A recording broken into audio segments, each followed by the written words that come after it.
Hi everyone, आज geography का lecture number 12 होगा और आज का लेक्चर बहुत इंपॉर्टेंट होगा क्योंकि इसमें हम बहुत सारी चीज़ें कवर करेंगे। अर्थ के शेप के बारे में पढ़ेंगे, फिर लैटिट्यूड के बारे में, लॉन्गिट्यूड के बारे में। जो मैं आपको बोलता था कि वर्ल्ड ज्योग्राफी करेंगे तब पढ़ाऊंगा। तो आज आपको latitude, longitude, equator, topic of cancer, सारी चीज़ों को अच्छे से समझा रहा हूँ। साथ में इसी लेक्चर में हम रोटेशन के बारे में भी पढ़ रहे होंगे। इसी लेक्चर में हम रिवोल्यूशन, अर्थ के रिवोल्यूशन के बारे में इंपॉर्टेंट चीज़ें देख रहे होंगे। उससे होने वाले क्या क्या चीज़ें होती हैं रिवोल्यूशन और रोटेशन की वजह से, वो सारी चीज़ों को हम डिटेल में देख रहे होंगे। सॉलिस्टिस, इक्विनॉक्स के बारे में पढ़ रहे होंगे। साथ में चंद्र ग्रहण, सूर्य ग्रहण, एक्लिप्स के बारे में इस लेक्चर में हम कवर कर रहे होंगे। तो ये लेक्चर में हम बहुत सारी चीज़ें कवर कर लेंगे जो हमारा एक जो वर्ल्ड ज्योग्राफी का पार्ट है। तो चलिए लेक्चर को शुरू कर लेते हैं। और देखो यहाँ पर आप इसके नोट्स बना रहे हो, बहुत अच्छी बात है। अगर इसके नोट्स नहीं बना रहे हो तो मैं लेक्चर के एंड में बता दूंगा कि कैसे आप इसके नोट्स भी यहाँ पर एक्सेस कर सकते हो। एज ऑफ अर्थ से पेपर में सवाल नहीं बनते हैं, 2-3 साल से देखा है, तो आप इसको स्किप कर सकते हो। अब यहाँ पर हम देखेंगे सबसे पहले शेप ऑफ अर्थ, यहाँ से आपके सवाल बनते हैं।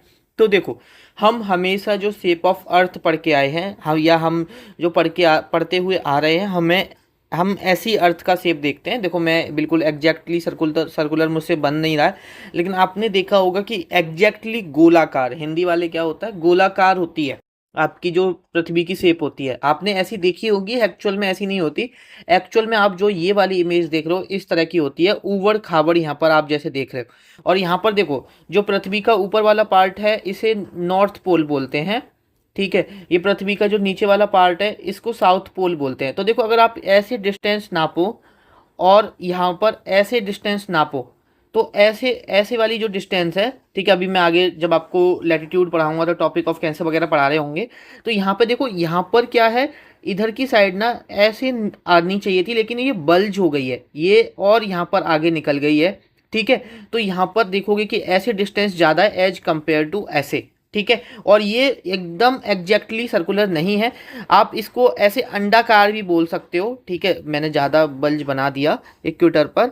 कुछ इस तरह से आप अंडाकार भी बोल सकते हो, इसे इलेप्टिकल शेप की होती है। लेकिन एक्चुअल में अगर आपसे पेपर में पूछी जाए कि अर्थ की शेप कैसी होती है, तो अर्थ की इस शेप को एक अलग नाम दिया गया है, जिसका नाम रखा गया है जियोइड शेप। हिंदी में भी जियोइड ही बोलते हैं इसको, जियोइड शेप, जियोइड। देखो क्या है, जहाँ पर देखो, यहाँ कहीं आपको गड्ढा दिखेगा, कहीं कुछ दिखेगा। तो यहाँ पर लेक्स हैं, ठीक है, तो ओशंस हैं, वहाँ पर गड्ढा दिखेगा। जहाँ पर पहाड़ हैं वहाँ सारी माउंटेन्स हैं, ठीक है, तो वहाँ पर आपको उभरती हुई दिखेगी। तो ऊबड़ खाबड़ है। और हमने इसे कैसे बनाया, अगर तुम पेपर में, अगर तुम वैसे पढ़ते हो तो ऐसे सर्कुलर या इलेप्टिकल में पढ़ते हो, तो हमने क्या किया कि इसका एवरेज निकाल लिया, जहाँ कम है ज़्यादा है उसका सारा एवरेज करके इसको हमने गोलाकार बनाने की कोशिश की है, सर्कुलर बनाने की कोशिश की है। लेकिन कभी भी आपसे पेपर में पूछे कि जो अर्थ का शेप होता है वो कैसा होता है, वो जियोइड शेप होता है। ये चीज़ आप लोग यहाँ पे ध्यान रखना, ठीक है। ये चीज़ आपको पता है यहाँ पर। और देखो, एक बार सवाल ये बना था कि अगर एक इंसान है, ठीक है, उसका जो वेट है वो कहाँ पे ज़्यादा होगा, यहाँ पर नॉर्थ पोल पे ज़्यादा होगा या इधर इक्वेटर पे ज़्यादा होगा। अभी इक्वेटर वगैरह सारी चीज़ें समझाऊंगा, टेंशन लेने की जरूरत नहीं है। बस मेरे को पॉइंट बताओ, इक्वेटर भी मैं नाम नहीं ले रहा, बताओ इधर ज़्यादा होगा या इधर ज़्यादा होगा। तो देखो, इंसान जो सेंटर ऑफ मास होगा, करीब सेंटर ऑफ मास के कौन सा करीब है, ये वाला नॉर्थ पोल वाला व्यक्ति करीब है। तो नॉर्थ पोल वाले इंसान का वजन ज़्यादा होगा, ये चीज़ ध्यान रखो। और क्या है, यहाँ पर आपका सेंट्रीफ्यूगल फोर्स ज़्यादा होता है, लेकिन यहाँ पर सेंट्रीफ्यूगल फोर्स ना के बराबर होता है, ठीक है। तो यह इस वजह से भी हमारा वेट जो पर्सन का होता है यहाँ पे ज़्यादा होता है। ये चीज़ आप लोग ध्यान रखना, ठीक है, ये चीज़ आपको पता होनी चाहिए, ठीक है। तो ये है आपका शेप के बारे में हमने डिस्कशन कर लिया। बस आपको 2-3 चीज़ें पता होनी चाहिए कि इसका सर्कुलर या इलेप्टिकल ना होकर इसका जो शेप है वो जियोइड शेप का होता है। ये चीज़ आपको यहाँ पे पता होनी चाहिए। और यहाँ पर जो सेंट्रीफ्यूगल फोर्स होती है पोल्स पर, यहाँ पर सेंट्रीफ्यूगल फोर्स नेग्लिजिबल होती है, इक्वेटर पर ज़्यादा होती है, ठीक है। और इंसान का यहाँ पे वेट नॉर्थ पोल या साउथ पोल पे वेट ज़्यादा होगा एज कम्पेयर टू, इस पॉइंट की मैं बात करता हूँ, ठीक है। ये चीज़ आपको यहाँ तक समझ में आती है। उसके बाद अब हम बात करते हैं रेडियस ऑफ अर्थ के बारे में, पृथ्वी की त्रिज्या के बारे में।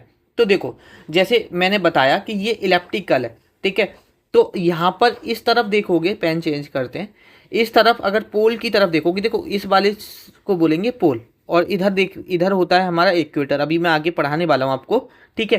तो अगर आप इधर देखोगे इसकी हाइट तो लगभग आपको इतनी देखने को मिलेगी, और अगर आप ऐसे देखोगे तो ऐसे ज़्यादा है, मैंने बताया ना, इस तरफ हाइट ज़्यादा है तो इस तरफ आपका रेडियस ज़्यादा होगा। तो इस तरफ देखो, यहाँ 63, 7, 8 है, यहाँ 56 है, ठीक है, लगभग 4, और यहाँ पर 14 और 8, 22 किलोमीटर यहाँ पर ज़्यादा है, ठीक है। तो हम से पेपर में ये नहीं पूछा जाएगा, इसको पोलर रेडियस बोलते हैं, ठीक है, इसको इक्वेटोरियल रेडियस बोलेंगे, लेकिन इतना पेपर में नहीं पूछा जाएगा, जस्ट आपसे रेडियस पूछा जाएगा। और रेडियस निकालने के लिए हम क्या करेंगे, इसका मीन निकाल देंगे। तो अगर कभी रेडियस ऑफ अर्थ पूछ ली जाए तो 637 आएगा। आपको ये पता होना चाहिए, इन दोनों का एवरेज निकालूंगा तो मेरा इतना रेडियस आएगा अर्थ का। ये चीज़ आपको यहाँ पर क्लियर होनी चाहिए, इसमें आपका कोई यहाँ पर डाउट आपका नहीं होना चाहिए, ठीक है। पोल्स पे ज़्यादा कम कम होती है डिस्टेंस, इक्वेटर पे ज़्यादा होती है, लेकिन अगर मैं इन दोनों का एवरेज निकाल दूंगा तो मेरी 6321 रेडियस आती है अर्थ की, ठीक है। तो बस आपको इतना, अगर ये भी समझ में नहीं आया तो इसे छोड़ो यहाँ पर, बस आप रेडियस लिख लो कि जो अर्थ की रेडियस होती है, पृथ्वी की जो त्रिज्या होती है वो कितनी होती है, 6371 किलोमीटर। यहाँ पर यूनिट लिखना जरूरी है, ठीक है। 6371 किलोमीटर हमारी क्या होता है, रेडियस होता है अर्थ का। ये चीज़ क्लियर, ठीक है। उसके बाद अब हम यहाँ पर आगे देखते हैं। तो आगे है हमारा इंक्लाइनेशन ऑफ अर्थ एक्सिस, पृथ्वी अक्ष का झुकाव। अब देखो यहाँ पर जो आपकी ये पृथ्वी है, ठीक है, ये वाली आप देख रहे हो इस तरह की आपकी अर्थ है, क्योंकि हमने एवरेज लेके उसको क्या बना दिया, सर्कुलर बना दिया।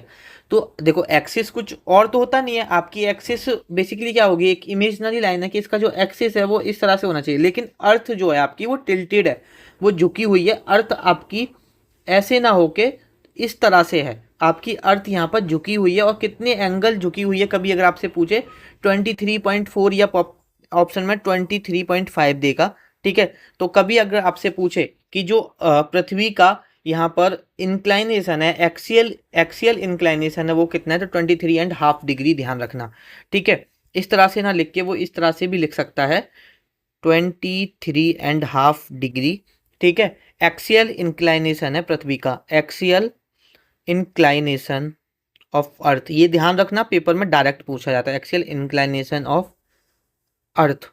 हिंदी वाले लिख लो यहाँ पर, अक्षीय झुकाव, पृथ्वी का अक्षीय झुकाव, पृथ्वी का अक्षीय झुकाव। यहाँ तक ये सारी चीजें आपकी यहाँ पर आपका क्या होना चाहिए, क्लियर होना चाहिए, ये ध्यान रखो। और एक्सिस कोई एक्चुअल में नहीं है, जस्ट ये इमेजिनरी लाइन है, ये चीज़ आपको पता होना चाहिए, ठीक है।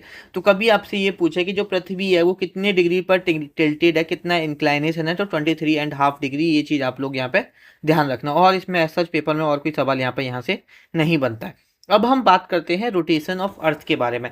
अच्छा, मैंने दो चीज़ें आपको लास्ट लेक्चर में जब मैं सोलर सिस्टम पढ़ा रहा था तब मैंने दो चीज़ें क्लियर कर दी थी कि रोटेशन क्या होता है और रिवोल्यूशन क्या होता है। रोटेशन होता है अपनी अक्ष पे ही घूमना, जैसे पृथ्वी ऐसे घूम रही है, घूम रही है, घूम रही है। एक होता है, मतलब रोटेशन का मतलब होता है घूमना, और रिवोल्यूशन का मतलब होता है चक्कर लगाना, मतलब किसी के प्रति, जैसे पृथ्वी सन के चारों तरफ, अब जैसे ये सन है इसके चारों तरफ परिक्रमा लगा रही है, तो वो है रिवोल्यूशन। और अगर ये अपनी अक्ष पे घूम रही है तो मतलब ऐसे अपनी अक्ष पे, मतलब ऐसे भी घूमती जा रही है और आगे भी बढ़ती जा रही है, ऐसे भी घूमती जा रही है और आगे भी बढ़ती जा रही है।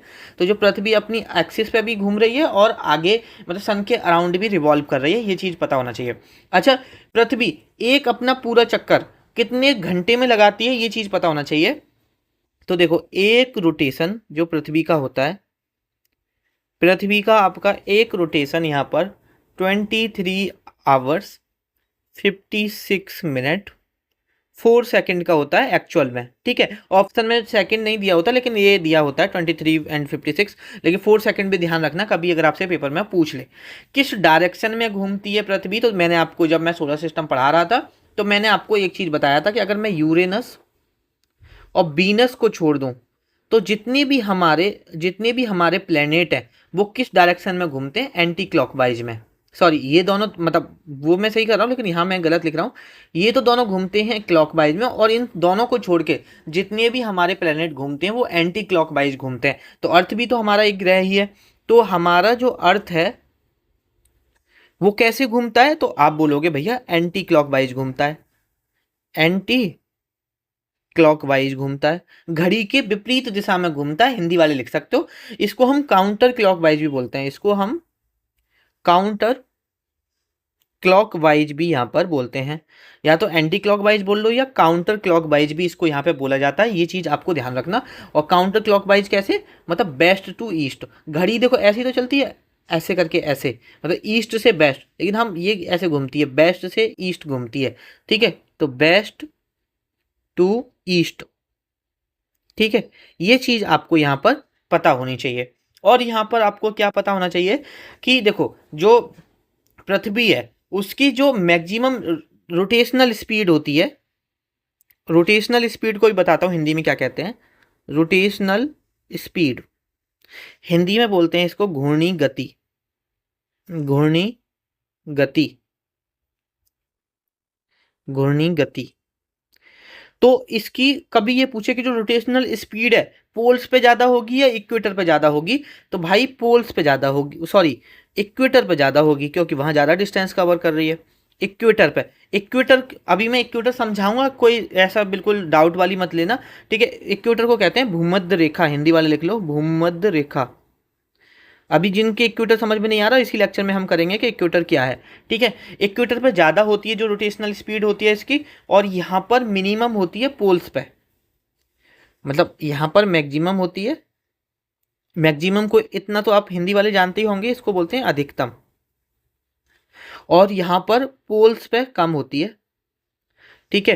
पोल्स को आप बोल सकते हो हिंदी में ध्रुव, ध्रुव पर कम होती है, ठीक है, और पोल्स पे ज़्यादा होती है, इस पे कम होती है, मिनिमम होती है, ठीक है। और मिनिमम को हिंदी में लिखेंगे क्या बोलेंगे हिंदी में, अधिकतम, और अधिकतम और निकट, अधिकतम मतलब सबसे कम, मतलब कम होती है, ये लिख लो, ठीक है। इतना आप मुझसे बेहतर जानते होंगे, ठीक है, ये चीज़ ध्यान रखो। अच्छा एक और चीज़, कभी आपसे ये पूछे पेपर में कि भाई ये दिन और रात जो होते हैं ये किसकी वजह से होते हैं, रोटेशन, पृथ्वी जो रोटेट कर रही है, घूम रही है, उसकी वजह से होती है, या पृथ्वी चक्कर लगा रही है सूरज के चारों तरफ उसकी वजह से होती है।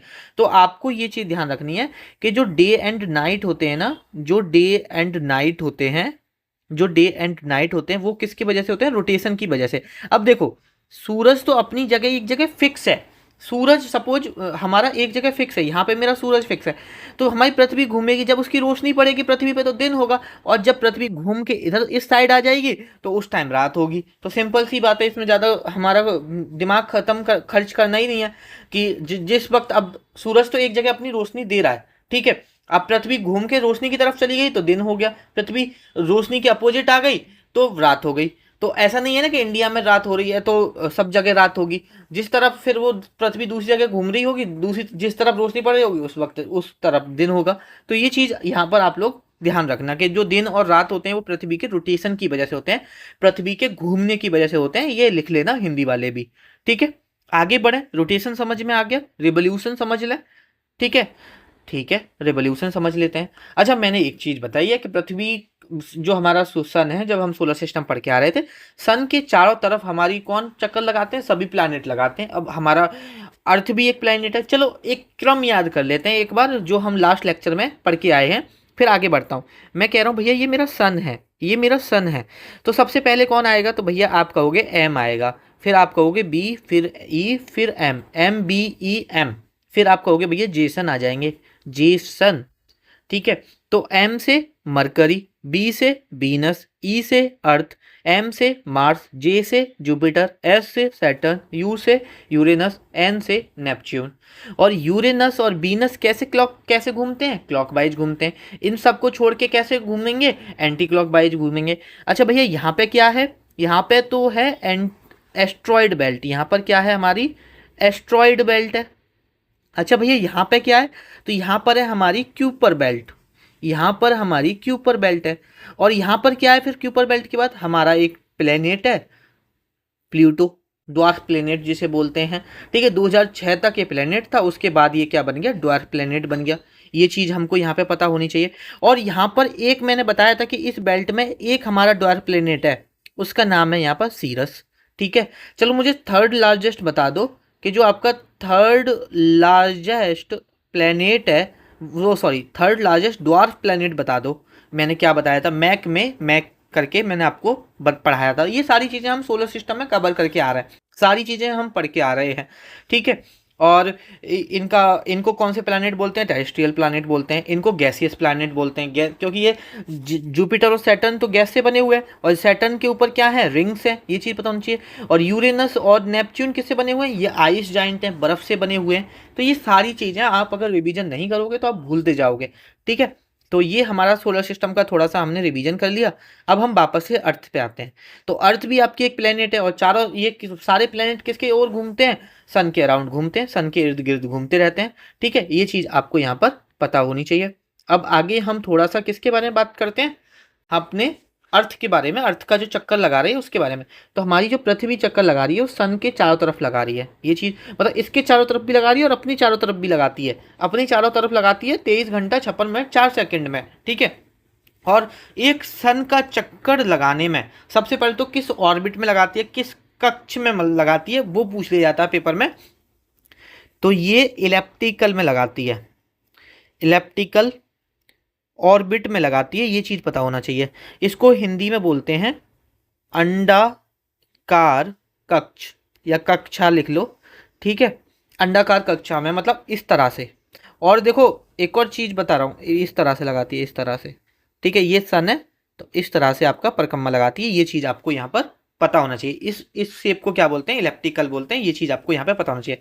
अच्छा भैया, एक जो आपका एक जो रिवोल्यूशन है वो कितने टाइम में लगाती है, तो भैया एक जो आपका रिवोल्यूशन है, यहाँ पर रिवोल्यूशन जो एक परिक्रमा है, परिक्रमा, तो जो आपका एक परिक्रमा है वो कितने टाइम में लगाती है ये सन का, 365 डेज 6 घंटे, ये चीज़ पता होनी चाहिए।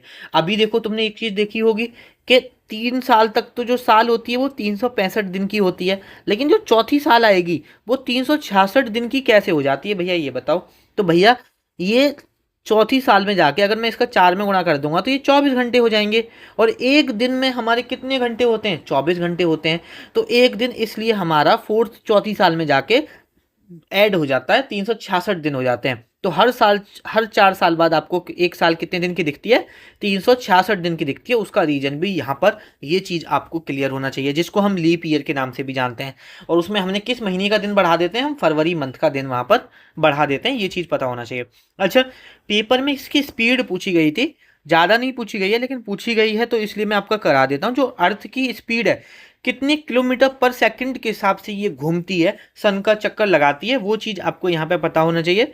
तो ये घूमती है 29.8 किलोमीटर पर सेकंड के हिसाब किताब से, ये भाई साहब घूम रही है सन के अराउंड, ये चीज़ आपको पता होना चाहिए। और देखो रोटेशन की वजह से तो होते हैं दिन और रात, रिवोल्यूशन की वजह से होते हैं सीजन्स, ठीक है। सीजन्स हम पढ़ चुके हैं, हम सीजन्स दोबारा नहीं पढ़ेंगे। तो कभी देखो बहुत सारे और फैक्टर्स भी मतलब उसमें इंक्लूडेड होते हैं।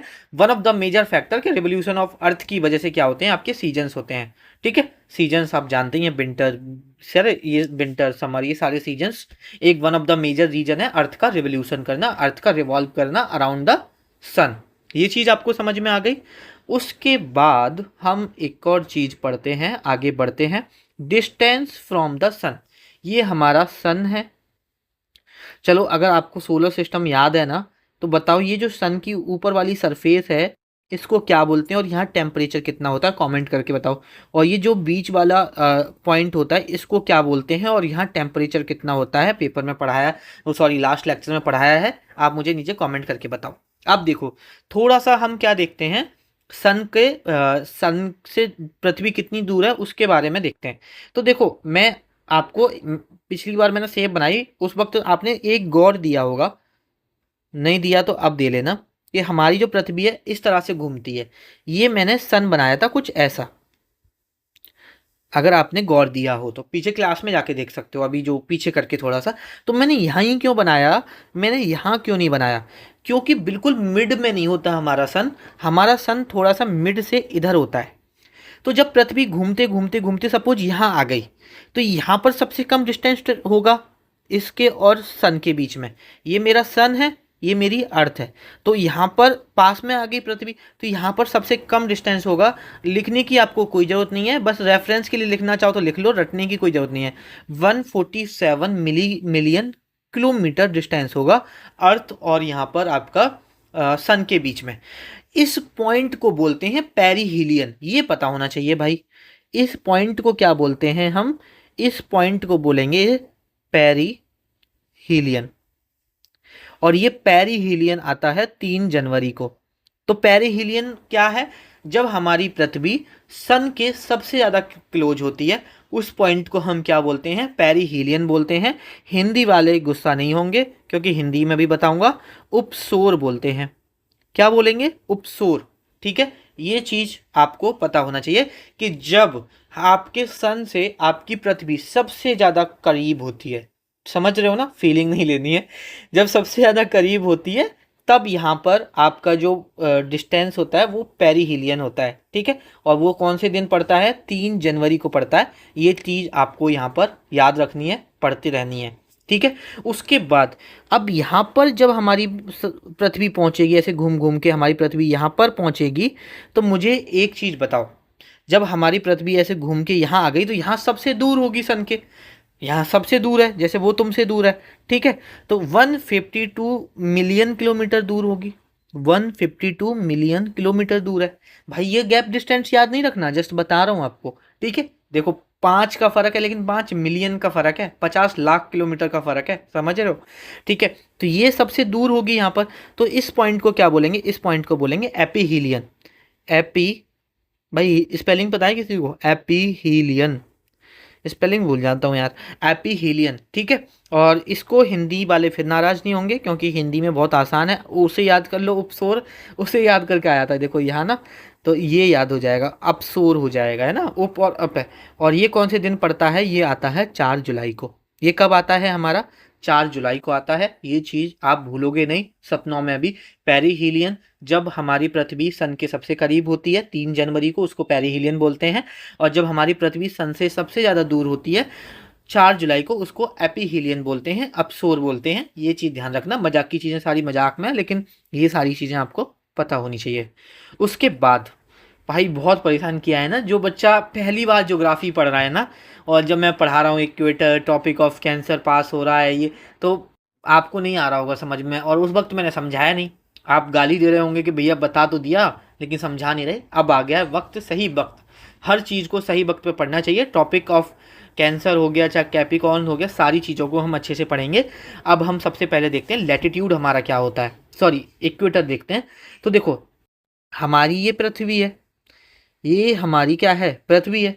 और ये पृथ्वी जो है इसको एक लाइन बीच में से ऐसे काट देती है। ऐसे एक्चुअल में कोई लाइन नहीं है, जैसे एक्चुअल में तुम्हारी वो नहीं है, जैसे तुम कल्पना करते हो, ऐसे ही यहाँ पर एक्चुअल में कोई लाइन नहीं है। ये चीज़ ध्यान रखना, यहाँ पर एक्चुअल में कोई भी लाइन नहीं है, लेकिन हाँ हम मानते हैं कि यहाँ से एक लाइन पास होती है जिसको हम क्या बोलते हैं? इक्वेटर बोलते हैं। और ये लाइन पास होती है 0 डिग्री पे। ऐसे फिर 1 डिग्री पे हमने एक लाइन इमेजनरी लाइन मान ली, दूसरी डिग्री पे हमने लाइन इमेजनरी मान ली, फिर तीसरी डिग्री पे मान ली, फिर चौथी डिग्री पे मान ली। ऐसे कर कर कर करके हमने 90 डिग्री तक लाइन मानी हुई है। ठीक है, उसको पढ़ते हैं आगे। यहाँ पर उसको हम क्या बोलते हैं? उसको मेरे भाई बोलते हैं लैटिट्यूड। लैटिट्यूड को हिंदी में बोलते हैं अक्षांश। देखो लिख के लाया हूँ, हिंदी वाले बहुत गुस्सा रहते हैं मुझसे। यहाँ पर लैटिट्यूड को हिंदी में क्या बोलते हैं? अक्षांश बोलते हैं। और ये कुछ नहीं होती, ये होती हैं आपकी, कुछ नहीं होती तो पढ़ा क्यों नहीं रहे? पढ़ा क्यों रहे हो, है ना? तो बता देता हूँ भाई, गुस्सा मत हो। इमेजनरी हॉरिजॉन्टल लाइन बोलते हैं। ठीक है, और हिंदी में बोलते हैं इसे काल्पनिक क्षैतिज क्षैतिज रेखा।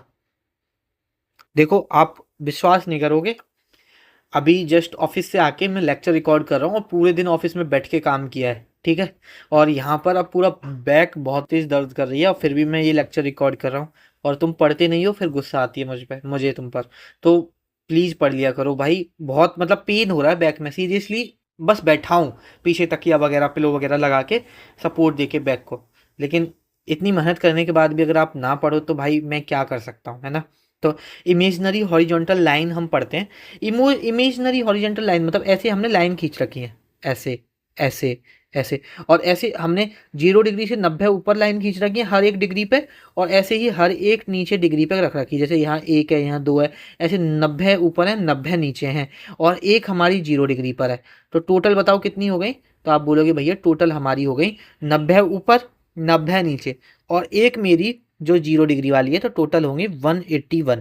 तो कभी आपसे पूछे कि जो आपकी इमेजिनरी हॉरिजॉन्टल लाइन है वो कितनी है, जिनको हम लैटिट्यूड बोलते हैं, हमारे लैटिट्यूड कितने हैं, अक्षांश कितने हैं, तो आप बोलोगे भैया 181 है, इसमें कोई सवाल ही नहीं है। और हर एक अक्षांश जो हमने खींचा है उसके बीच में जो दूरी है, दोनों अक्षांश के बीच की जो दूरी है वो कितनी है? 111 किलोमीटर है।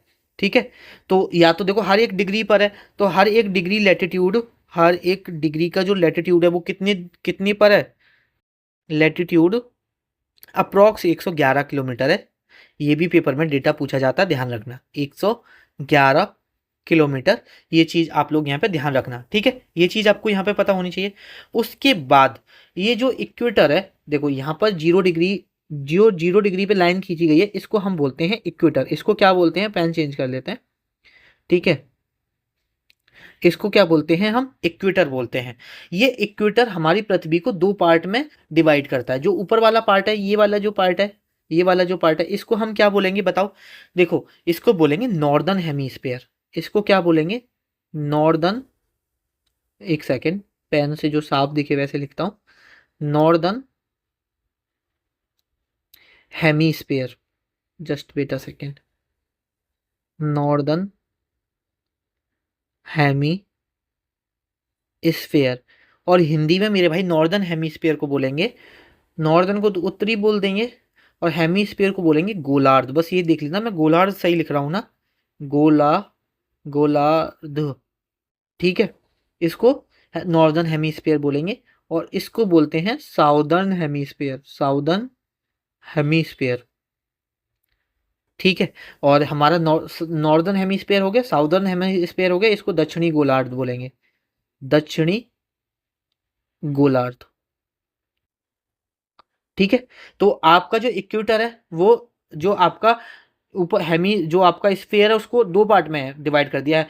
ऊपर का एक हेमी स्फेयर, नीचे का हेमी स्फेयर। ऊपर वाले को नॉर्दर्न क्योंकि वो नॉर्थ में है, नीचे वाले को साउदर्न, वो साउथ में है।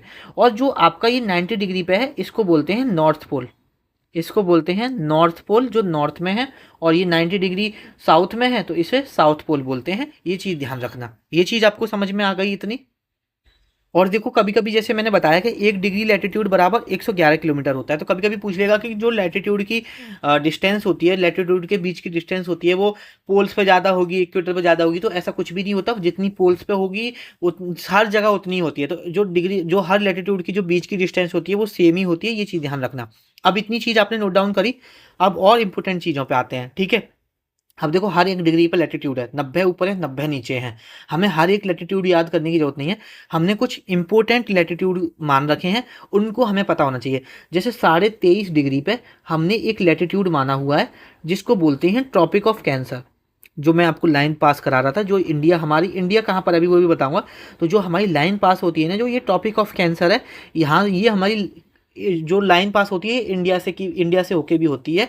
तो अब मुझे बताओ कि जो ट्रॉपिक ऑफ कैंसर है, हम जब इंडियन ज्योग्राफी पढ़ रहे थे वहाँ पे मैंने आपको बताया था कि जो ट्रॉपिक ऑफ कैंसर है, किस किस देश से होके यहाँ पर, किस किस स्टेट से होके यहाँ पे लाइन गुजरती है इंडिया में। हमारा इंडिया कहाँ है? चलो मैं बताता हूँ। कभी इंडिया पूछे तो देखो, अगर मैं ऐसे पार्ट कर दूँ ना, एक तो मैंने इक्वेटर ऐसे कर दिया, एक मैंने ऐसे कर दिया, तो हमारा इंडिया आपको यहाँ पे देखने को मिलेगा। तो कभी आपसे पूछे कि इंडिया कहाँ पर है, तो हमारा इस वाले हेमीस्फीयर है, हेमीस्फीयर पर है। तो इधर से तो नॉर्थ में है, और इधर से ईस्ट में है, तो नॉर्थ ईस्टर्न हेमीस्फीयर में है। हमारा इंडिया कहाँ पर है? अगर ग्लोब में देखा जाए तो नॉर्थ ईस्टर्न हेमीस्फीयर में है, ठीक है।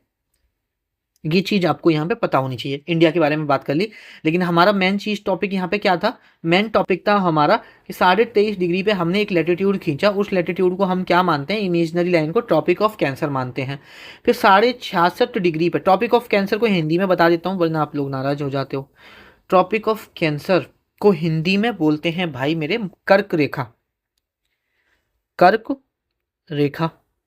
और इक्वेटर को हिंदी में बोलते हैं भूमध्य रेखा, भूमध्य रेखा, ये चीज़ आपको यहाँ पर पता होनी चाहिए।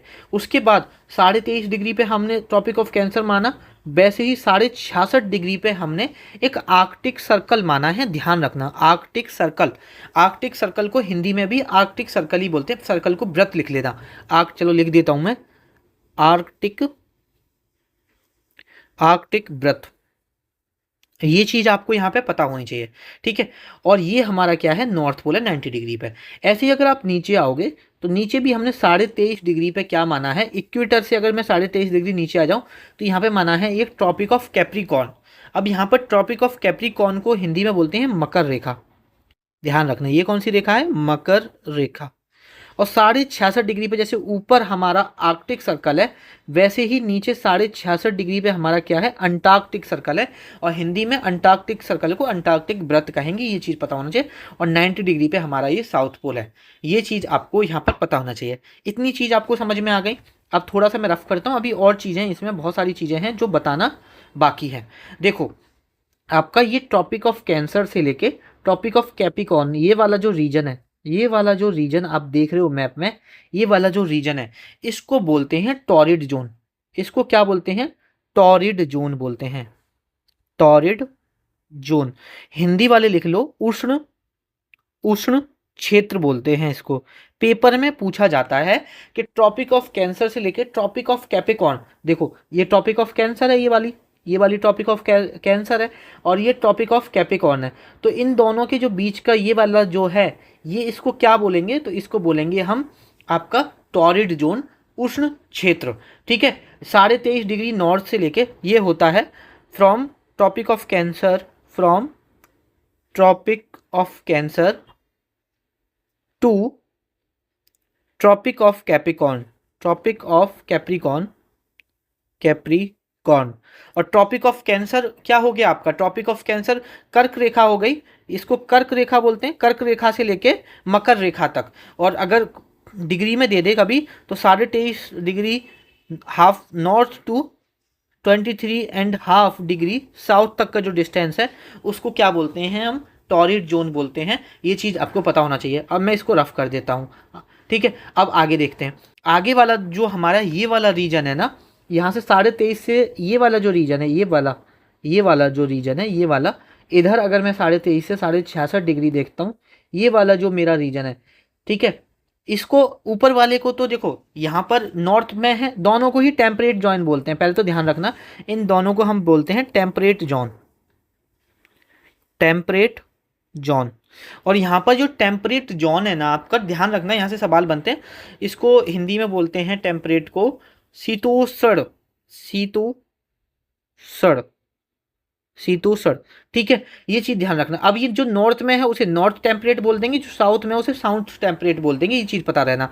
और यहाँ पर देखो जो मैंने टॉरिड जोन बताया उसमें ये चीज़ लिख लेना। देखो एक सेकेंड, जो मैंने आपको ये वाला जोन जो बताया है, ये वाला जो जोन मैंने आपको बताया ये टॉरिड जोन है। यहाँ पर क्या होता है, जो आपका सूरज है ना उसकी डायरेक्ट किरण पड़ती हैं, डायरेक्ट यहाँ पर धूप पड़ती है, डायरेक्ट रेज आती है, तो इसलिए यहाँ पर गर्मी भी आपको ज़्यादा दिखेगी। तो ट्रॉपिक ऑफ जो टॉरिड जोन है, ये जो आपका मैंने टॉरिड जोन बढ़ाया था, टॉरिड जोन यहाँ लिख लेना कि यहाँ पर सन की रेज डायरेक्ट पड़ती हैं। लेकिन जो आपका ये टेम्परेट जोन है, यहाँ पर सन की रेज कभी सीधी नहीं आती है, तिरछी पड़ती हैं। कैसी पड़ती हैं, तिरछी पड़ती हैं। और यहाँ तक 66.5 डिग्री के बाद का दूसरी पेन लेते हैं, just wait a second, red ले लेते हैं, ठीक है। यहाँ पर ये वाला जो है 66.5 से 90 वाला, और ये इसे बोलते हैं हम फ्रिजिड जोन। यहाँ तक तो पहुँच ही नहीं पाती है सन की रेज जो है, इसे हम बोलते हैं फ्रिजिड जोन। इसको क्या बोलते हैं, फ्रिजिड जोन बोलते हैं। तो इनके ध्यान रखना कि ये कितने डिग्री से कितने डिग्री तक। अगर फ्रिजिड जोन पूछ ले तो 66.5 डिग्री से लेके 90 डिग्री तक है। टेम्परेट जोन पूछ ले तो 23.5 डिग्री से लेके यहाँ पर 66 डिग्री तक है। अगर नॉर्थ होगा तो नॉर्थ टेम्परेट जोन, साउथ होगा तो साउथ टेम्परेट जोन। इतना चीज़ आपको समझ में आई। इसमें देखो कन्फ्यूजन वाली कोई चीज़ नहीं है, बस चीज़ें आपको एक बात दिमाग से समझ लोगे, सारी चीज़ें यहाँ पर आपकी क्लियर हो जाएंगी, ठीक है। और यहाँ पर कभी देखो ये मैं रफ कर देता हूँ, ठीक है। तो हमारा कभी पेपर में ये पूछे कि सबसे बड़ा लैटिट्यूड कौन सा, सबसे बड़ा अक्षांश कौन सा है, तो तुम्हें ये की दिख रहा है, ये आपका सबसे बड़ा अक्षांश होगा। तो आपका जो इक्वेटर होगा वही सबसे बड़ा अक्षांश होता है। तो लिख लो, ये क्या है, इक्वेटर आपका लार्जेस्ट लैटिट्यूड है। ठीक है, सबसे बड़ा अक्षांश है, ये चीज पता होना चाहिए। इक्वेटर, इक्वेटर को हिंदी में बोलते हैं भूमध्य रेखा। और कभी आपसे पूछ ले कि जो आपका स्मॉलेस्ट लैटिट्यूड क्या होगा, तो ये जो पोल्स पे है, जो यहाँ पे सबसे छोटा होगा लैटिट्यूड आपका। ठीक है, यहाँ तो ऐसे ही खत्म हो जाएगा, तो यहाँ पर सबसे स्मॉलेस्ट लैटिट्यूड होगा। इसमें कुछ ऐसे ही याद करने की जरूरत ही नहीं है आपको, बस अगर एक बार आपने धम्मा दिमाग लगा के समझ ली चीज़ है तो आपको समझ में आ गया होगा। तो देखो अब लैटिट्यूड, अच्छा लॉन्गिट्यूड तो रह गया ना, तो अभी लैटिट्यूड आपको आराम से समझ में आ गया। आई होप कि अब कोई डाउट नहीं होगा। अब हम पढ़ लेते हैं लॉन्गिट्यूड, देशांतर के बारे में पढ़ लेते हैं। ठीक है, तो यहाँ पर अगर मैं देशांतर के बारे में पढ़ता हूँ तो देखो आपका लॉन्गिट्यूड होता क्या है, देशांतर होते क्या है। जैसे वो इमेजनरी हॉरिजेंटल लाइन थी, मतलब लेटी हुई लाइन थी, वैसे ही इमेजनरी वर्टिकल लाइन है, बस और कुछ नहीं है। जैसे जैसे एक ये क्या है आपका लैटिट्यूड है, ये क्या है आपके लॉन्गिट्यूड है, ये क्या है आपके खड़े हुए। ठीक है, ये क्या है लॉन्गिट्यूड है। ठीक है, तो लिखो imaginary vertical lines, vertical lines. Hindi वाले लिख लो काल्पनिक ऊर्ध्वाधर रेखाएं। ठीक है, ये चीज आपको यहाँ पर पता होनी चाहिए। ठीक है, लॉन्गिट्यूड के बारे में। और यहाँ पर देखो मैंने बताया हर लैटिट्यूड के बीच की जो डिस्टेंस है, जो अभी हम अक्षांश पढ़ के आ रहे थे, हर लैटिट्यूड की जो डिस्टेंस है वो सेम होती है, ये मैं पढ़ा के आ रहा हूँ। लेकिन हर एक लॉन्गिट्यूड के बीच की जो डिस्टेंस है वो सेम नहीं होती है, वो वेरी करती है। ठीक है, तो लिख लो distance from each longitude, distance from each longitude varies from poles towards equator। देखो एक चीज देखो, यहाँ पर ये पोल है और यहाँ पर ये ऐसे आ रही है, तो यहाँ पर कम होगी डिस्टेंस इसके और इसके बीच में। अब यहाँ पर ये भी चौड़ी हुई, ये भी चौड़ी हुई, तो यहाँ पर डिस्टेंस ज़्यादा होगी। तो सबसे ज़्यादा जो इनके बीच में डिस्टेंस होती है पोल्स पे सबसे कम होती है, पोल्स पर सबसे कम। और यहाँ पर जो आपका इक्वेटर पे सबसे ज़्यादा होती है, सबसे ज़्यादा। और देखो जैसे हम वहाँ पढ़ के आए थे कि टोटल हमारे लैटिट्यूड कितने थे, 180 बनते। यहाँ पर जो ऐसे लाइन खींची गई ना, 360 लाइन है। कितनी लाइन है, 360 लाइन है। तो ध्यान रखना टोटल लॉन्गिट्यूड कितने हैं, टोटल लॉन्गिट्यूड हिंदी वाले लिख लो कुल देशांतर कितने हैं, तो 360 हैं कुल देशांतर। कितने हैं, 360 हैं। ये चीज आपको यहाँ पर पता होनी चाहिए। ठीक है, मैं इसको रफ करता हूँ। और अगर आपसे ये पूछे कि जो 0 डिग्री पर देशांतर है ना, जो 0 डिग्री पर है वो हमारा प्राइम मेरिडियन है। ध्यान रखना 0 डिग्री पे क्या है हमारा, प्राइम मेरिडियन है, प्राइम मेरिडियन। ये चीज ध्यान रखना। ठीक है, उसके बाद लॉन्गिट्यूड से रिलेटेड एक चीज पढ़ा देता हूँ। देखिए देखो यहाँ पर जो आपकी ये प्राइम मेरिडियन है ना, यहाँ पर ये एक आपका लंदन में जगह है ग्रीनविच। लंदन में एक जगह है ग्रीनविच, वहाँ से होके पास होती है। वहाँ से होके आपकी ये जो प्राइम मेरिडियन है ग्रीनविच लंदन से होके पास होती है। और जो ग्रीनविच लंदन से होके पास होती है ना, उस टाइम को, वहाँ उस टाइम के रेफरेंस को मान के हम उसको जीएमटी बोलते हैं। ठीक है, ग्रीनविच मीन टाइम। उस टाइम को रेफरेंस मान के ही हम आगे के अपने सारे टाइम को कैलकुलेट करते हैं। और ये जो प्राइम मेरिडियन है, जो आपकी ग्रीनविच मीन टाइम भी बोलते हैं, जिसको 8 कंट्रीज से होकर गुजरती है। बस इतना पता होना, इन कंट्रीज को आपको याद रखने की कोई भी यहाँ पे ज़रूरत नहीं है। अच्छा, अब मैं आपको ये बताता हूँ कि इससे के थ्रू हम कैसे टाइम को अपना कैलकुलेट कैसे करते हैं। तो देखो अगर हम जो लॉन्गिट्यूड का यूज करके कैसे करते हैं वो बताता हूँ। ठीक है, फिर आपको समझ में आएगा। तो देखो जो आपकी अर्थ रोटेट करती है 360 डिग्री करती है, कितने घंटे में, 24 घंटे में। ठीक है, तो ये बताओ यहाँ पर हमने 360 ही माने हो, 360 हर एक डिग्री पे हमने लैटिट्यूड माना है। तो 1 घंटे पे कितने आपका लॉन्गिट्यूड माना है, तो कितनी लॉन्गिट्यूड मूव करेगी, तो आप बोलोगे भैया 15 डिग्री। 24 का अगर मैं भाग करूँगा तो इतना तो मैथ आता है, ठीक है। उसके बाद अगर मैं यहाँ पर 1 डिग्री का टाइम निकालूंगा, 1 डिग्री का, तो मेरा कितना आएगा, 4 मिनट आएगा। मेरा कितना आएगा यहाँ पे, 4 मिनट आएगा। तो अब यहाँ से कोई, जैसे हमने ये एक रेफरेंस मान लिया, अगर इधर की तरफ हम मूव करेंगे, हम ईस्ट की तरफ मूव करेंगे, तो जो हमारा टाइम होगा वो क्या होगा, ऐड होगा। और अगर मैं इधर की तरफ मूव करूँगा तो हमारा जो टाइम होगा वो सब्सट्रैक्ट होगा, कम होगा। मैं समझाता हूँ कैसे। जैसे ये जो हमारा प्राइम मेरिडियन है ना, ठीक है, हम आप देख रहे होंगे ये है इंडिया, इधर इंडिया है, ठीक है। तो अगर मैं यहाँ से देखता हूँ तो यहाँ से कितने डिग्री चलूँ कि हमारा इंडिया आ जाए, तो ये मुझे मूव करना पड़ेगा 82.5 डिग्री, ठीक है। 82.5 डिग्री किधर, ईस्ट की तरफ। और जब मैं ईस्ट की तरफ डिग्री मूव करूँगा 82.5 डिग्री, ठीक है। इतनी डिग्री, 1 डिग्री में 4 मिनट होते हैं, तो अगर मैं इसमें 4 का मल्टीप्लाई कर दूंगा, ठीक है, तो बताओ कितना आएगा। जिनका मैथ तगड़ा है, 82 का अगर मैं 4 में गुणा करूंगा, ठीक है, 82 कितना आएगा मेरा, 328 आना चाहिए ना, 8 चौक 32 4 दूनी 8, ठीक है। उसके बाद अगर 2 का इसमें 4 में गुणा करूँगा 2, तो मेरा कितना आ गया, 330 मिनट आ गई। 330 मिनट का मतलब 5.5 घंटे आ गया, 5.5 घंटे आ गए। 5 पॉइंट मतलब 5.5 घंटे आ गए। तो आपने देखा होगा कि हम जो जीएमटी से आगे हैं ना, वो कितना आगे हैं, 5.5 घंटे आगे हैं। हाँ ठीक है। तो अगर हमारे यहाँ पर कितने बज रहे हैं, अगर यहाँ पर 5:30 बज रहे होंगे तो यहाँ पे 12 बज रहे होंगे। तो ये चीज़ ध्यान रखना, ठीक है। तो अगर बेसिकली यहाँ से हम कितने आगे पहुँच गए, 5.5 घंटे। इधर होता अगर हमारा कंट्री यहाँ पे होता तो हम 5.5 घंटे पीछे चल रहे होते। तो इसको मेन रेफरेंस माना गया है प्राइम मेरिडियन को, खासकर जो ग्रीन बिच लंदन से जाती है, इसीलिए उसे हम जीएमटी भी बोलते हैं, ग्रीन बिच मीन टाइम भी बोलते हैं, ठीक है। तो ध्यान रखना जीएमटी से हम कितना आगे हैं, कितना घंटा आगे हैं, तो 5.5 घंटा आगे हैं। ये चीज़ ध्यान रखना। प्लस ईस्ट में जा रहे हैं तो प्लस, वेस्ट में जा रहे हैं तो सब्सट्रैक्ट। और साथ में और क्या याद रखना, कितनी डिग्री आगे हैं, तो 82.5 डिग्री आगे हैं। कौन सा, ईस्ट में। तो ये चीज़ आपको पता होना चाहिए, ठीक है। अब यहाँ पर हम इसको रफ करते हैं और आगे बढ़ते हैं।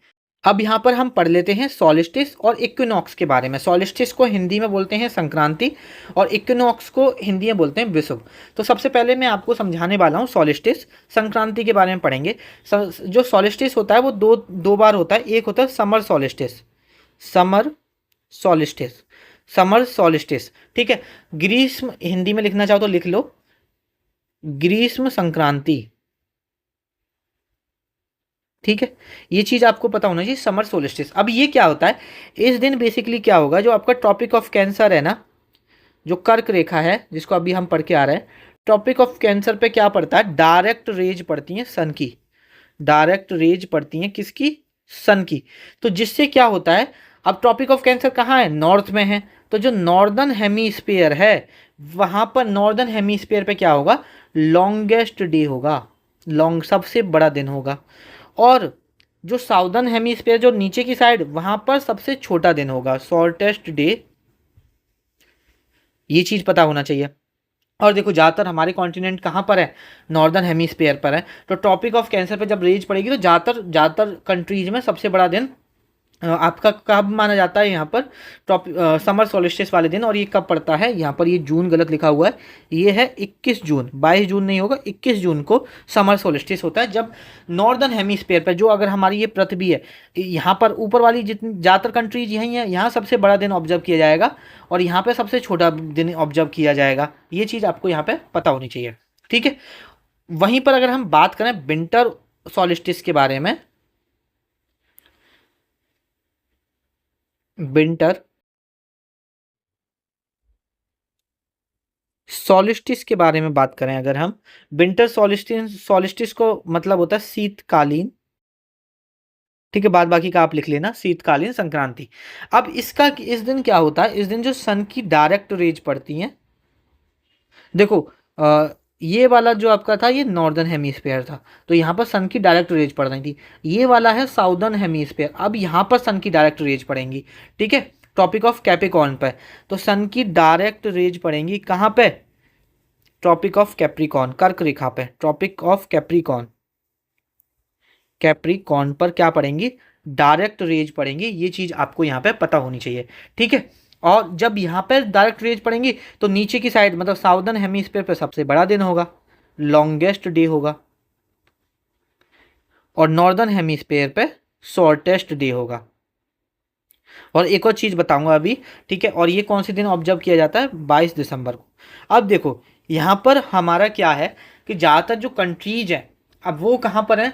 नॉर्दर्न हेमिस्फीयर पर ही हैं। तो कभी अगर ऐसे डेप्थ में पूछेगा तो आप आंसर कर देना, लेकिन ऐसे कभी आपसे डायरेक्ट पूछ ले कि लॉन्गेस्ट डे कब होता है और आपको ना दिया हो कि भैया नॉर्दर्न हेमिस्फीयर पे या साउदर्न हेमिस्फीयर पे, तो आपको नॉर्दर्न हेमिस्फीयर ही अज्यूम करना है। कहने का मतलब 21 जून लगाना है। वैसे अगर शॉर्टेस्ट डे कभी पूछ ले पेपर में तो ये भी आपको नॉर्दर्न हेमिस्फीयर ही अज्यूम करना है और इसमें आपको 22 दिसंबर लगाना है, ठीक है। इसमें अब आप कंफ्यूजन मत क्रिएट करना। अब बात करते हैं हम इक्विनॉक्स के बारे में, विषुव के बारे में। तो इक्विनॉक्स भी हमारे दो बार पढ़ते हैं साल में, ठीक है। और एक इसमें कुछ नहीं है, वहाँ पे तो आपकी टॉपिक ऑफ कैंसर और टॉपिक ऑफ कैप्रिकॉर्न पे डायरेक्ट सनरेज पड़ रही थी। यहाँ पर जो डायरेक्ट सनरेज पड़ेंगी वो कहाँ पड़ेंगे? इक्वेटर पे पड़ेंगी। इक्विनॉक्स जब होगा, जब आपका विषुव होगा, इक्विनॉक्स होगा, तो इक्वेटर पे क्या पड़ती हैं? डायरेक्ट सनरेज पड़ती हैं, डायरेक्ट सनरेज पड़ती हैं। और जब इक्वेटर पर डायरेक्ट सनरेज पड़ेंगी तो यहाँ पर क्या होगा? सेम सेम मत लिखो, इक्वल लिख लो। Equal day and night absorb होगा, इक्वल डे एंड नाइट आपको क्या होगा? ऑब्जर्व होगा। मतलब जितना दिन होगा उतनी ही रात होगी, ठीक है। तो देखो ये भी दो प्रकार के होते हैं। एक होता है वर्नल या स्प्रिंग भी बोल सकते हैं, इक्विनॉक्स। हिंदी में बोलेंगे बसंत विषुव, ठीक है, बसंत विषुव। ये कब पड़ेगा? 21 मार्च को पड़ेगा। साथ में जो दूसरा होगा उसको बोलते हैं ऑटोमनल इक्विनॉक्स। ये इसको हिंदी में बोलेंगे शरद विषुव, शरद विषुव। और ये कब कौन से दिन पड़ेगा? 23 सितंबर। जब सन की डायरेक्ट रेज इक्वेटर पे पड़ती हैं तो इक्विनॉक्स बोलते हैं। और उस दिन क्या होगा कि डे और नाइट सेम एक्सपीरियंस होंगी, इक्वल लेंथ की होंगी, ठीक है। 12 घंटा का दिन होगा तो 12 घंटा की यहाँ पे रात होगी। ये चीज़ आपको यहाँ पर पता होनी चाहिए, ठीक है। इतनी चीज़ समझ में आ गई। अब हम आज का लास्ट टॉपिक पढ़ लेते हैं, जो है हमारा यहाँ पर इक्लिप्स, लूनार इक्लिप्स और सोलर इक्लिप्स। तो देखो कुछ नहीं है, चंद्र ग्रहण में क्या होता है, जो आपका ये सन है, जस्ट बेटा सेकंड, जो आपका जो लूनार इक्लिप्स होगा, जो ये सन है, अब ये जो इधर मून है आपका और इसके बीच में आ जाती है यहाँ पर पृथ्वी। तो यहाँ पे क्या करती है, ये जो पृथ्वी क्या करती है आपकी, जब ये पृथ्वी आ जाती है ना, तो ये पृथ्वी इस सन की सारी लाइट को एब्जॉर्ब करती है और यहाँ से आगे एक ही लाइट को रिफ्लेक्ट करती है, वो है रेड, ठीक है। रेड ही क्यों रिफ्लेक्ट करती है बिग और 7 कलर में से, वो मैं पढ़ाऊंगा जब हम फिजिक्स पढ़ रहे होंगे। तो यहाँ पर जो हमारा मून है वो रेड कलर का दिखता है, तो उसे क्या बोलते हैं? हम लूनार इक्लिप्स बोलते हैं, चंद्र ग्रहण बोलते हैं।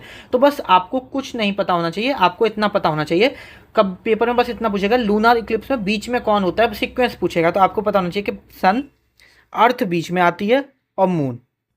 और दोनों केस में एक चीज़ ध्यान रखना कि सन यहीं रहेगा। अभी सोलर इक्लिप्स में क्या करेंगे, क्या होगा कि मून इधर आ जाएगा, ठीक है। तो अगर सोलर इक्लिप्स देखें तो देखो, क्योंकि देखो कैसे आया वो बता देता हूँ। जैसे आपकी ये पृथ्वी है, अब पृथ्वी के चारों तरफ सन चक्कर लगाएगा ना, तो जब सन इधर आ जाएगा तो ये ब्लॉक करेगा लाइट को, तो उसको क्या बोलेंगे? सोलर इक्लिप्स बोलेंगे, ठीक है। सूर्य ग्रहण बोलते हैं। तो सूर्य ग्रहण में कुछ नहीं है, यहाँ पर सन है आपका, इधर से मून घूमते घूमते यहाँ पे आ गया, क्योंकि ये पृथ्वी के चक्कर लगा रहा है। अब ये मून क्या करेगा, इस लाइट को यहाँ पर ब्लॉक कर देगा, पृथ्वी तक पूरी तरह से यहाँ पर लाइट नहीं जाएगी, उसको बोलेंगे हम सोलर इक्लिप्स। इस चीज़ को यहाँ पर ध्यान रखना, ठीक है। तो ये है आपका सोलर इक्लिप्स, और ज़्यादा एज सच आपको यहाँ पर याद करने की कोई ज़रूरत नहीं है। आगे देखते हैं, ठीक है। इसी के साथ हमारा टॉपिक खत्म होता है। जो MTS 2024 में क्वेश्चन आए हैं वो देख लेते हैं। Which of the following river flows north of the tropic of cancer in India? तो ट्रॉपिक ऑफ कैंसर की रिवर जो नॉर्थ में फ्लो करती है, जब मैं इंडियन ज्योग्राफी में आपको रिवर्स पढ़ा रहा था वहाँ भी हमने ये क्वेश्चन किया था, यमुना। तो दोबारा से एक्सप्लेन नहीं करूँगा, अच्छे से एक्सप्लेन किया हुआ है, ठीक है। उसके बाद नेक्स्ट क्वेश्चन है why will a person weigh more at the north और साउथ पोल। ठीक है, नॉर्थ और साउथ पोल पे ज़्यादा वजन क्यों होता है, मैंने आपको पढ़ाया हुआ है। क्योंकि यहाँ पर जो आपका मे बी ये नहीं पढ़ाया, हाँ पढ़ाया है, क्योंकि सेंट्रीफ्यूगल फोर्स हमारी जो अर्थ की होती है वो वेरी करती है लैटिट्यूड पर, और जो पोल्स पे आपकी जो सेंट्रीफ्यूगल फोर्स है वो कम होती है। ठीक है, और जो आपका अर्थ का सेंटर ऑफ मास है वो ज़्यादा होता है, जिसकी वजह से वेट ज़्यादा होता है। शुरुआत में जब शेप ऑफ द अर्थ पढ़ा रहा था तब मैंने आपको ये चीज़ समझाई थी। इसी के साथ हमारा आज का लेक्चर खत्म होता है। प्लीज़ अपनी फीडबैक जरूर शेयर किया करो, and thank you so much आपने यहाँ तक इस लेक्चर को देखा। शुरुआत में मैंने बताई थी कि अगर आप इसके नोट्स नहीं बना रहे हो तो पीडीएफ कैसे एक्सेस कर सकते हो। तो देखो हमारा एक नोट्स पीडीएफ का ग्रुप है, आप उसको ज्वाइन करना चाहते हो तो उसको कर सकते हो। उसकी प्राइस 299 है यहाँ पर। और ये जो पीडीएफ की हमारी प्राइस है 299, इसमें आपको क्या क्या मिलेगा। अर्जुन बैच में मैं कंप्लीट स्टैटिक जीके करा चुका हूँ तो उसकी पीडीएफ मिल जाएगी। हिस्ट्री कंप्लीट करा चुका हूँ उसकी पीडीएफ मिल जाएगी। पॉलिटी कंप्लीट करा चुका हूँ उसकी पीडीएफ मिल जाएगी। साथ में अभी मैं ज्योग्राफी करा रहा हूँ, उसकी पीडीएफ हम लेक्चर वाइज अपलोड कर रहे हैं। जब हमारी ज्योग्राफी कवर हो जाएगी तो एक जगह कंपाइल करके भी दे देंगे हम। ठीक है, और ये आपको पीडीएफ डिजिटल फॉर्मेट में मिलती है, हिंदी में बिल्कुल अलग मिलती है, इंग्लिश में बिल्कुल अलग मिलती है। दोनों ही पीडीएफ सेम ग्रुप में डाली जाते हैं, जिससे आप पढ़ना चाहो उससे पढ़ सकते हो। पीडीएफ में ज्वाइन होने के लिए इस नंबर पर मैसेज करिए, हमारी टीम में से कोई आपको क्यूआर कोड सेंड करेंगे, और उस क्यूआर कोड पर पेमेंट करके 299 पे करके स्क्रीनशॉट भेजिए। विद इन 24 आवर्स आपको ग्रुप में ऐड कर दिया जाएगा, और उसमें आप सारी पीडीएफ का एक्सेस कर सकते हो। तो चलिए इस लेक्चर को यहीं पे ख़त्म करते हैं, आपसे मुलाकात होगी नेक्स्ट लेक्चर में।